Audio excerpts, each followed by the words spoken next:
رانا حیدری بننے کا سفر میں نے مولانا آزاد کالج میں کیا. چونکہ میرا تقرر کرتے ڈاکٹر صاحب نے میری پہچان بنانے میں مدد کی. ڈاکٹر رفیق زکریا کا نام اورنگ آباد سے اس طرح جڑا رہے گا جیسے ادبی دنیا میں رشید احمد صدیقی کا نام اور علی گڑھ ایک دوسرے کے لیے لازم و ملزوم ہیں.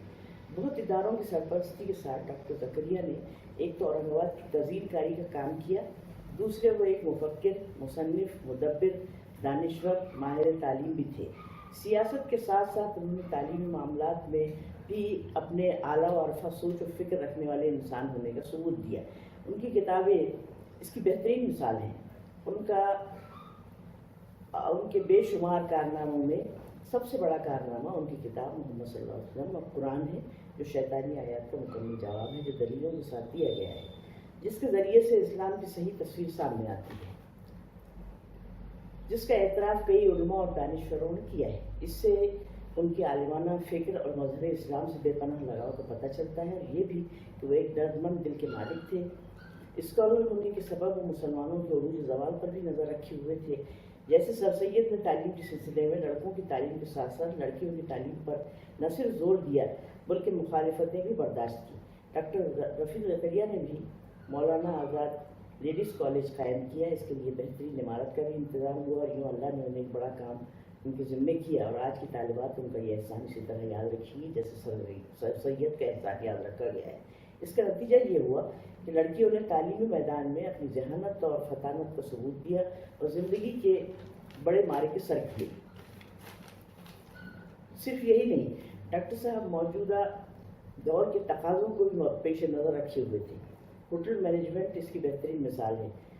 ان کے چنے ہوئے پرنسپل، پروفیسر، لیکچررز بھی اس کا ثبوت ہیں کہ وہ صرف ایک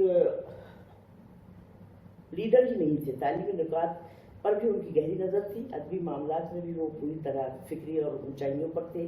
اس کے لیے یہ شعر ان پر پوری طرح صادق آتا ہے کہ نگاہ بلند، سخن دل نواز، جاں پرسوز، یہی ہے رخت سفر میر کارواں کے لیے.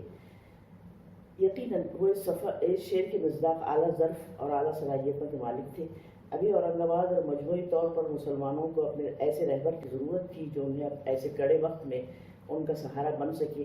کاش موت نے اتنی جلدی نہ کی ہوتی تو یہ خوش مزاج، خوش خلق اور مرد مومن کی مثال بننے والا شخص ہم سے جدا نہ ہوتا، اور ہم گاہے زکریا صاحب کے منہ سے یہ شعر سنتے رہتے. ان کا جو کام ہے وہ اہل سیاست جانے، اپنا پیغام محبت ہے جہاں تک پہنچے.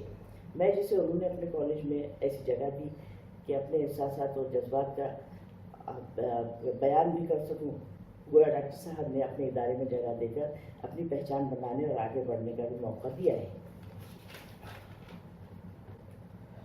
میرے سسر یعقوب عثمانی، جن سے ڈاکٹر صاحب اور میڈم کئی دفعہ ملنے بھی آئے، کالج کے اسٹیج پر بھی ان کو مدعو کیا، وہ ان کو کبھی فراموش نہ کر سکے اور ہمیشہ ان کو بہت محبت اور ادب کے ساتھ، یا یوں کہیے کہ بڑے اخلاق والے انسان کی بحیثیت کو یاد کرتے رہے تھے.